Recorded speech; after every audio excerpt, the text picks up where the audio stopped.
Hello, world. What separated your deep ball from everybody else? My deep ball, it has a little secret sauce to it, man. Never get too high, never get too low, but just keep moving. The whole story is Carlos never beat me in any kind of sports in high school.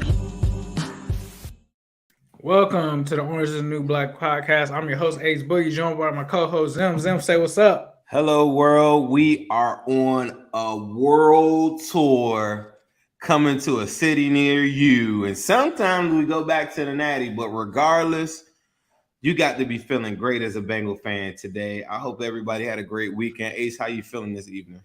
I'm feeling good, bro. Like, it's that stretch where we kind of you ready to get to Thanksgiving and get the festivities going, but it definitely was a great victory Monday because the Bengals, as you guys know by now, we're recording this Monday night. They came out and got the dub, and it was a convincing dub, and that always sets the tone for the week. And then it's essentially Squealers week too at the same time and Thanksgiving. So I'm doing great, bro. How about yourself? I'm doing good, man. Really, yeah. I'm just excited, man. I was watching your show. If you guys don't know, please check out Ace's other show that he's doing on AFC North Talk, right? I'm saying it correctly. Sir. All right, so yeah. AFC North Talk, really good commentary. You get a good point of view from everybody in the North. So I was listening to different conversations. I'll let you guys know that our opposition really think a little bit highly of themselves, I think. And I think at times we've been accused of that. But I think coming off a game like that, where you yourself before the game would say the Bengals need to have full quarters. They need to be consistent. I think that was one of the games that I felt like they put it all together. I will say this too: the Steelers game to me too was a pretty complete game, especially from the defensive standpoint. But right. To flash forward to this past Sunday, I thought they had a really good effort all around the board, and then we put the NFL on notice that we're gonna win different ways. And Joe even said that after the game. It's like if you go into a zone, we'll just run. If you go to man, pick your poison. And I love that post. I posted that on my Twitter just now. I love that post interview. And I just think there's no other team in the AFC North that has that balance, that even has the option of having that balance. Like, not that they haven't put it together. Like, they don't have a Joe Mixon that's running for 100 yards. And if they do, it might be Najee Harris. But if you do that, right, what are they doing on the other end? Like Ben's not pushing the ball down the field. And I just thought it was a great performance overall. We can go into this thing. We can go into this straight up. What do you want to highlight from that Bengals Vegas game? Before I get into it, your boy Diddy said, "How about that guarantee?" #HarryNuts game. So shout out to Diddy. I might have messaged him and told him 7-4 because somebody said something and I was like, "Yeah, we 7-4." And I was like, "Hold up," and I think Diddy's taking that as a guarantee. I'm gonna go on record. I don't really do that. I'm gonna go on record and I'm gonna say this is a dub, though. I'm gonna just go ahead and let it fly. Facts, go ahead, Diddy. 7-4. I just can't see it. Yeah, I'm with you. For this one, my takeaway from this one is the defense is back. Right, we talked about the defense having a couple of performances. I really feel like their only bad performance per se, really, to me, this is just my opinion, was really just the Jets game. That was the only time I've seen them really look shook. Other times it's been, I feel like that they've played solid, bounced back in opportunities when the offense didn't cash in or if they turned the ball over. It seemed like they kind of got back to that, right? But I think the best part about it was that, and I always say this, Zach makes the best adjustments to me. Like whenever we come out like we did in the first half, it wasn't perfect, right? But there were some issues, like a lot of people were upset with certain play calls, some of the predictability of runs on first down. And then you go out and you get a drive where he essentially like corrects that whole mistake. I think the one play that sticks out to my mind that everybody was talking about at the time was like the reverse run to Chase on 3rd and 1, right? But see, that was moment, I think Joe audibled into that though at the line though. It could have been. I haven't watched the film yet, so if that was the case, then I can understand that. But I think the contrast between when you ran that play and the situation, and I think it's situational football, right? Like in that aspect, we were still on our side of the field trying to do that. We felt like some people felt like they possibly could have given the ball to Joe Mixon, right? But Zach comes back with that same play call, right? in a completely different situation when the Bengals offense is cooking. They're unpredictable. And on first down, instead of giving that end around or giving that that right halfback dive or whatever stretch, whatever you want to call it to Mixon, he gives it to Uno. And then Uno gets the first down. So the one thing that really stuck out to me was Zach's play calling completely improved along the way, right? He learned from his mistakes.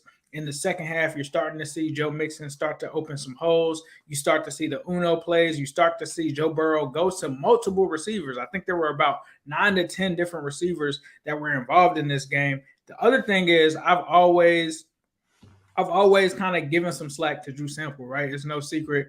Shout out to Drew Sample because I definitely noticed him in this game with a lot of his blocking. He had some key blocks in this game that sprung some of those mix-in runs. So shout out to him. He also had a screenplay as well in that game. And they also went out and made a concerted effort to get Tyler Boyd involved in the game, right? So they did that. And then they did some cool things where they gave Tyler Boyd a reverse. They gave Uno a reverse. They did a lot of motions pre-snap where they really threw the Raiders defense off balance and they didn't know who was actually getting the ball, right? And then you see Mixon go for 30 carries, do his thing. Defense continues to do their thing. Eli Apple, shout out to him, gets a big interception there. He's taking a lot of criticism, I think unfairly. Me and you have talked about that. But the Bengals end up turning up, like right when it gets to a spot where you're like, okay, one possession game, the Raiders are heating up. Waller is starting to cook. You know, is Carr going to come back? Immediately, Apple takes that interception. It literally shifts the entire momentum. The Bengals offense cashes in, and then the next thing you know, it's a sack fumble by Trey Hendrickson, who, by the way, is definitely on the way past double-digit sacks right now with Sam Hubbard, who's on his way, by the way, to a possible 10-sack season. Man, isn't that a great thing to, you know, like facts. To actually hit on your free agent pick? Right. Yeah, for us to hit on those guys, Cheeto, we talk about, it was just a complete team effort. There wasn't one guy that you could really give it to. They played as an entire offense, and they went out, took care of business in Vegas, and it's just like, all right, we on to the next. It's time. The bounce back boys, that's what I'm going to call them, the bounce back boys is how I was feeling. But Zim, what were your thoughts just from this game? I know I highlighted some of them. Hopefully I left some on there for you to talk about as well as far as this performance in Vegas. Man, for me, it was a plethora of things. Shout out to DJ Mister, always coming through. Before I get into anything, let me address that. He says, who day, all day, every day, especially on Sundays. With Trey Waynes working back on, you see him making an impact, and how good has Trey Hendrickson been? Ace just touched on that just a second ago with Trey Hendrickson. For me, you know, I always get this great analogy of Mike Brown takes a lot of heat from people, and a lot of times fans are just sitting at home and saying, why don't we get this guy? Why don't we get this guy? And I just like to keep it simple. I don't think Mike Brown, you know, compared to the Jerry Joneses of the world, they just can't afford to do some of the things that other teams do sometimes, like the guaranteed money, the escrow account, the money is just not there. You know, as much as the Bengals are worth, they don't got Jerry Jones money. They don't have Rams money, you know what I'm saying? So when they go out on a limb and go sign somebody, and some people thought they might have overpaid or whatever, like that's a big deal. And they got to hit on them, because the Trey Waynes of the world, they didn't hit on them.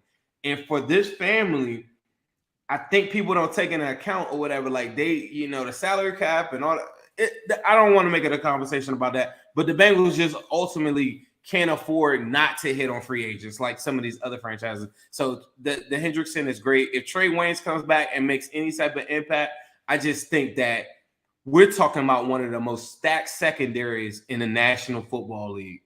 Trey Flowers, Vernon Hargraves, Eli Apple. You know what I'm saying? Like, these are all first-round pedigree starters. All of these guys. I was telling you that earlier too, Ace, about the offensive line. We're talking about Deontay Smith as a, you know, like if Deontay Smith, you do the AFC North, they're about to run out Cedric Ogbuehi. So fan base, these are the guys that the people that hit me and say, man, if the Bengals could just get their line together, we would be like, let me tell you what we're dealing with. The Titans, who a lot of people have a lot of stock in, they ran out Bobby Hart like a week ago at left tackle, right? Right. We out here with Deontay Smith just sitting. If Deontay Smith went to the Steelers, he would start for like the next 8 years. the length, the profile, he would kill, he would eat. You got guys like Xavier Su'a-Filo, who was a first-round pedigree. He was drafted the very first pick in the second round, working his way back as another depth piece. You got Jackson Carman, who you drafted in the second round, as another depth piece at this guard position. So we talking about offensive line. We got to talk about real expectations and what's really out there. Go look at the Ravens offensive line. Cedric Ogbuehi is an option for them.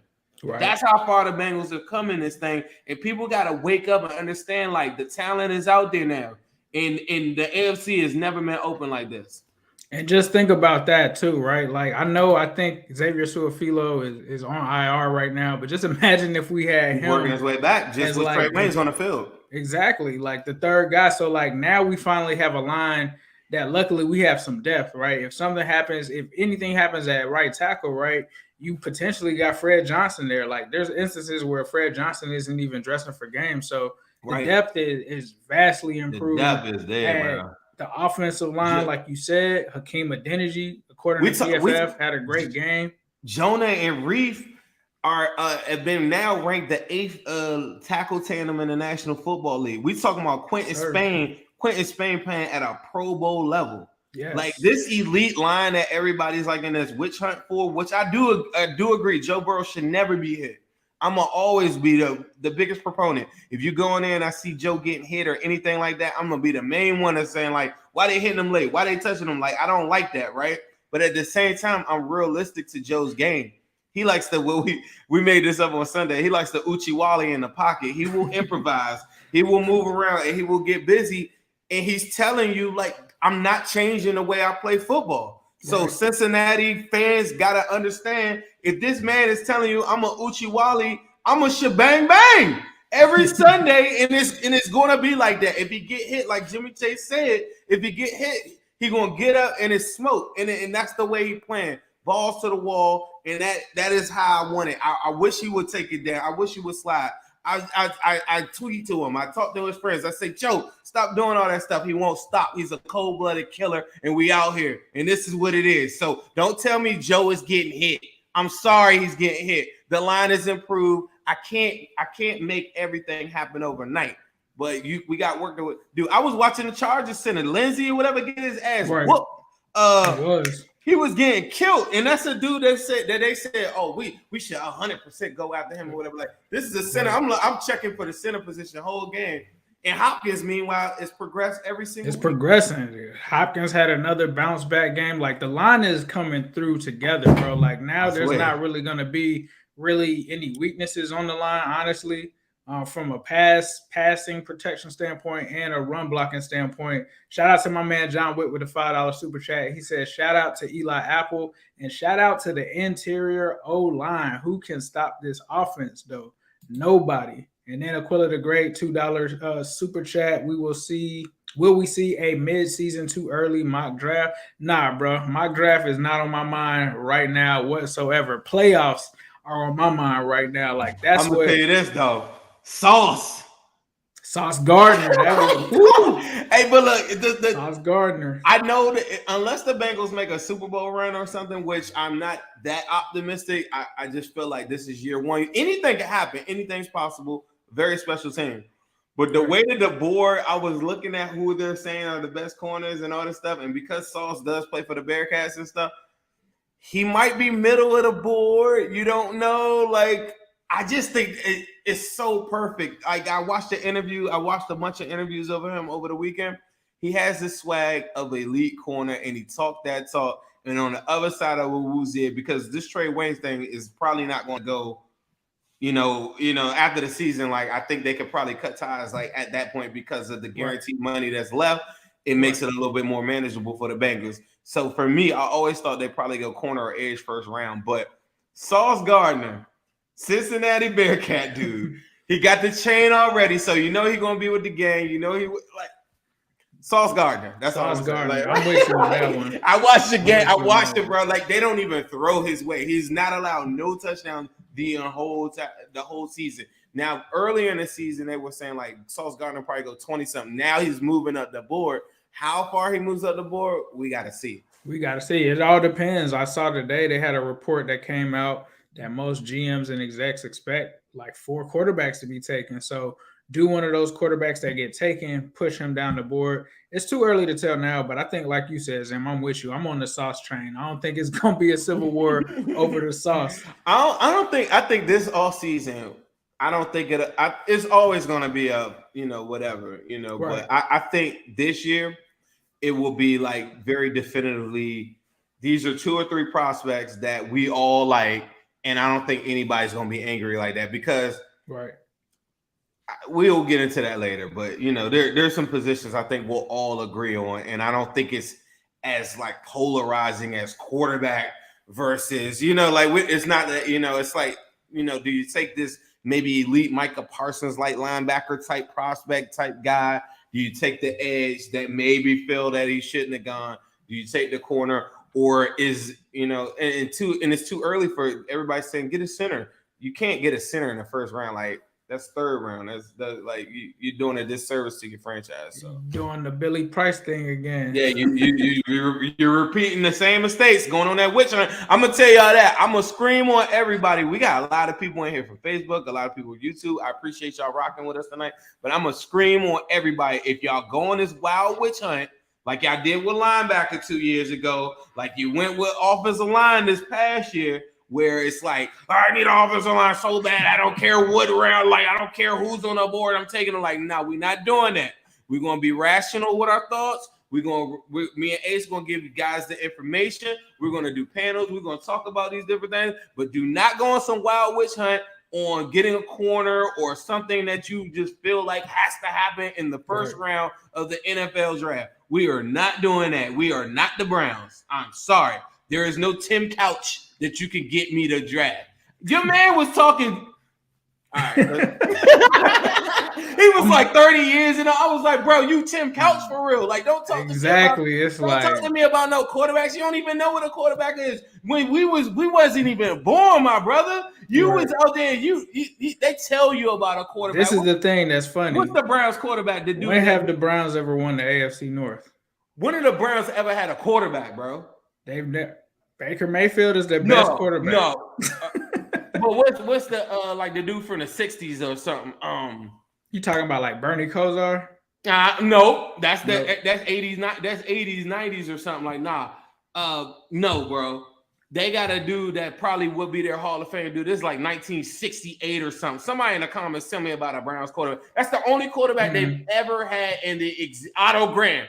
There we go. There it is. That is the only quarterback they've had in existence of their franchise, and we are in 2021, and you want to talk to us about quarterbacks?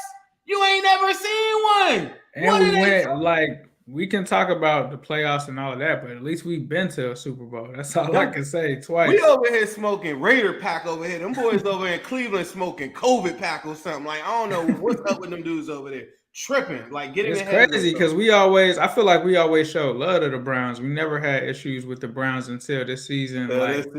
Remember last year, like I was just saying that they were a good team, and everybody was like, Ace is a closet Browns fan. Now they talking about I'm a Browns hater. I'm like, all right. So one thing that I want to do, we got about a couple minutes left here. Let me talk about a couple comments with some questions. Some people were complaining. I think a few weeks back, they were like, why don't you guys answer questions in the comments? Right. Matthew Rowe says, what do you think about the Bengals? What do you think the Bengals are going to – I guess he's saying what the rest of the season is going to dictate what the record is going to be for us. Like, how do you see this, like, kind of ending up? I think that they can win 10 games. Right. Anything that they win more than that, I think would be a surprise to me. Right. But – that's where I think we at. What about you, Zim? Man, they could get hot, bro. But like it, I was talking. I did a good interview with my guy, Garrett Frey. He has a really good show. I tweeted it on my Twitter earlier, guys. If y'all got it, please check out his show. It's the Jungle Podcast. It's a really good show. We just had a conversation, and I asked him this question. This is more important to me. I think the Bengals, like you said, can win 10 games. That means we got to go 4-3 the rest of the way, right? Super manageable at this point. But let me ask you this. Would you rather the Bengals come into the playoffs as like a higher seed or like they come in and then maybe they lose a couple games at the end, right? Mm-hmm. Like you lose to the Browns or somebody at the end you come in as a higher seed, or would you rather they just catch on fire last 3 games of the season and come in as a wild card 6-5 seed or something like that? I'm gonna say this. I would rather them be a higher seed because to me that says home field advantage. It's only right if Joey Burrow gets a playoff victory, it has to be in the Natty. It has to be in the Natty. Like for us to experience that, it can't be anywhere else. It has to be in the Natty, and we got to see the city turn up. Like we're not gonna celebrate like it's a Super Bowl, bro, but that's gonna be a moment that the Joey B era. I mean, it's already stamped, but it's really gonna be stamped then, and then that's gonna start a possible run. I think it would be like a celebration, like a Super Bowl, because everybody's been waiting for it so long that that's the only thing you can say about it. Think about how lit we was at that Jazz game, bro. Right? You mean to tell me that we're not gonna go crazy off that? Like, we going, bro. If it happens, mark it down. If it happens, me and Zim, I don't care where we at. We gonna find a way to get to the Natty for that playoff game if we make the playoffs. I apologize. So many people be asking me, they be like, bro, you going to this game? You going to this game? Like, man, I have a lot of stuff going on in my town right now, and I would love to get to these games, man. But if y'all don't know, me and Ace both do lives every Sunday, so please check out those or whatever if you just want to get commentary and all types of stuff. All right, real quick. I know that this could end up being a long one, but somebody is asking what's wrong with Carmen. Aaron Butler. He's asking what's wrong with Carmen. What do you think is wrong with him? I was told that Carmen has made some mental mistakes and they were reoccurring. And for what we're talking about and the fan base, that absolutely would destroy anybody that, as we saw with Mike Jordan, right? One bad rep from Carmen, one miscommunication, you get Joey Burrow hit in a very unfortunate way. Fans are going to pile up on him, and I don't think they want to put him in that type of position. Adeniji was a guy that they were really, really high on in the offseason. When he came back, they felt like he was super ready. They put him in there for a couple practices, and he looked really, really good. And I just think they said they couldn't afford the mental mistakes. Flash forward to Sunday, Adeniji in Spain and in the interior of the line are one of the highest graded guards in the National Football League. So at this point, it's just a matter of you can't make mental mistakes. I think Carmen will be fine. I think Carmen is potentially your right tackle of the future. I think they need to start grooming them and start working them at right tackle if Adeniji is going to be going off like this. I think you got to get ready for the Reef replacement, although Reef is still playing pretty good ball.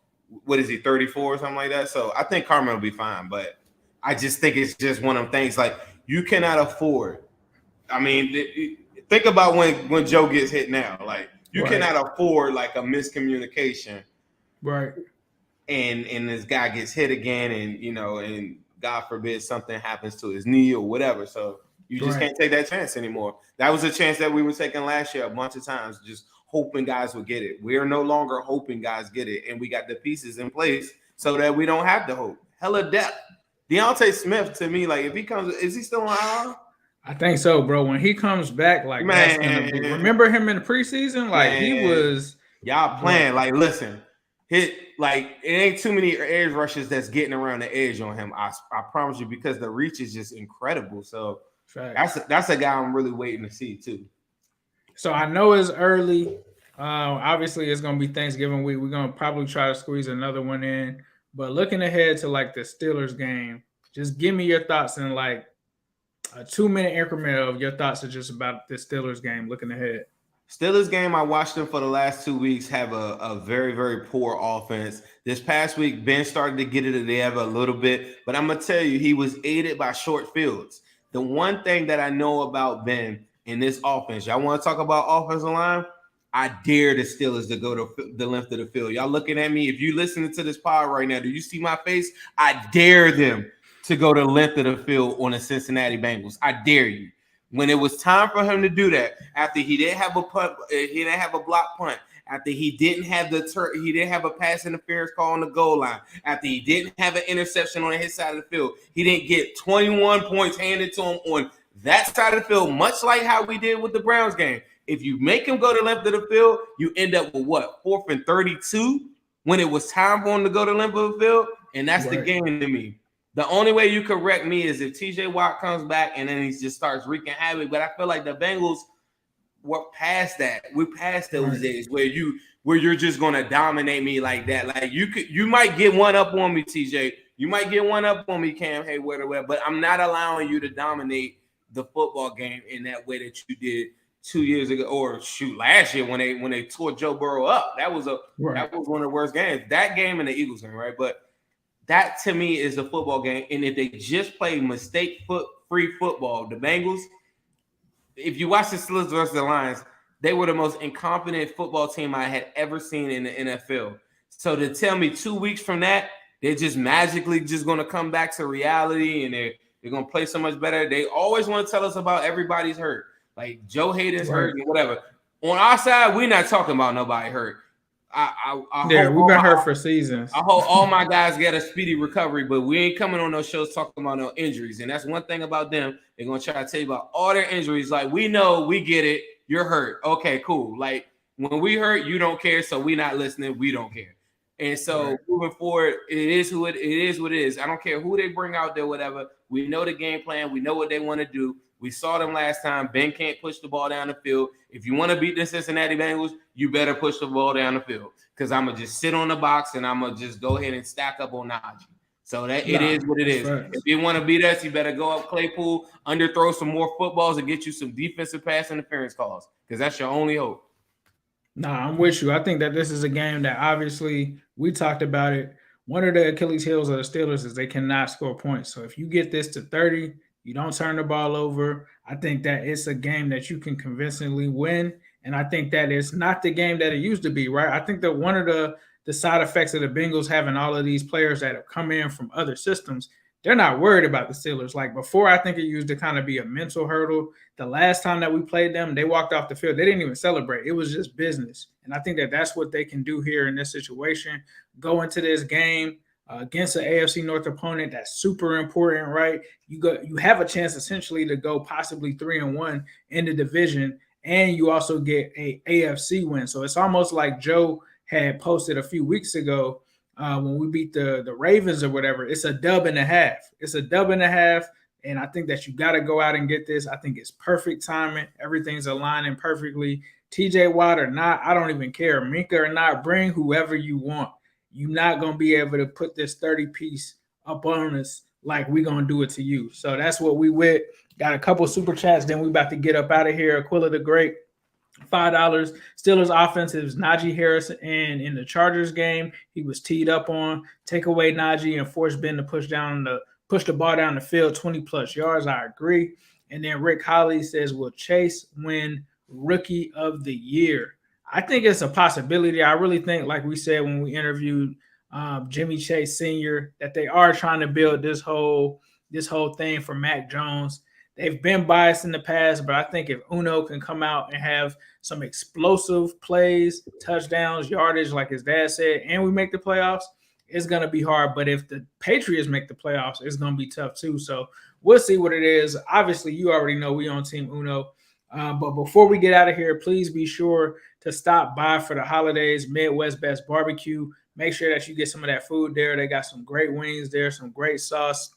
I know you guys like Sauce Gardner. You probably going to love the sauce that they had at Midwest Best Barbecue. So check them out, 669 Justice Court in Loveland, Ohio. Definitely tell them that Ace and Zim sent you. Zim, is there anything you wanted to say before we get out?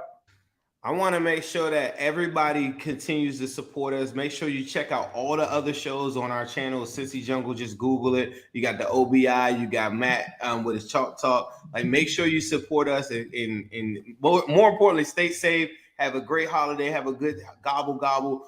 We're going to eat that turkey, and then we're going to take care of the turkeys on Sunday. I promise you. I got you. They're not who they thought they were. They're not who they saying they are. They're going to give you a million excuses. Tell anybody that's talking any of that trash to you, whatever, we're tired of your excuses and we're tired of your injuries. Put on your chin strap. Here come the Bengals. Who they? Hello, world. What separated your deep ball from everybody else? My deep ball, it has a little secret sauce to it, man. Never get too high, never get too low, but just keep moving. The whole story is Carlos never beat me in any kind of